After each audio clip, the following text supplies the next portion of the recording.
Simple ಆಲೂಗಡ್ಡೆ ಹುಡಿ ಪಲ್ಯ ಮಾಡೋದು ಹೇಗೆ ಅಂತ ನೋಡೋಣ.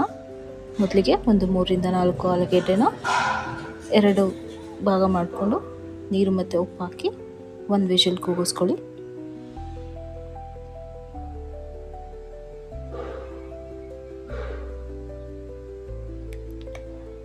ಒಂದು ಬಾಣಲೆಗೆ ಎಣ್ಣೆ, ಸಾಸಿವೆ, ಕಡಲೆಬೇಳೆ,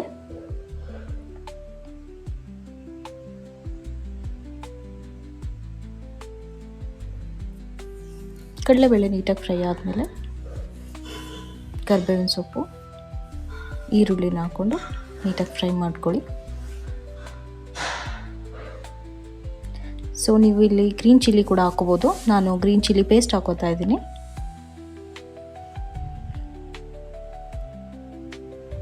ಗ್ರೀನ್ ಚಿಲ್ಲಿ ಪೇಸ್ಟ್ ರೆಸಿಪಿ ಬೇಕು ಅಂತಂದರೆ ನಮ್ಮ ಚಾನಲಲ್ಲಿದೆ, ನೋಡ್ಕೊಳ್ಳಿ. ಸ್ವಲ್ಪ ಅರಿಶಿನ ಮತ್ತು ರುಚಿಗೆ ತಕ್ಕಷ್ಟು ಉಪ್ಪನ್ನ ಆ್ಯಡ್ ಮಾಡ್ಕೋತಾ ಇದ್ದೀನಿ. ಸೊ ಬೆಂದಿರೋ ಆಲೂಗೆಡ್ಡೆಗೆ ಸಿಪ್ಪೆ ತೆಗ್ದು ಸ್ಮ್ಯಾಶ್ ಮಾಡ್ಕೊಂಡು ಹಾಕ್ಕೋಬೇಕು. ಆದಮೇಲೆ ಚೆನ್ನಾಗಿ ಮಿಕ್ಸ್ ಮಾಡಿ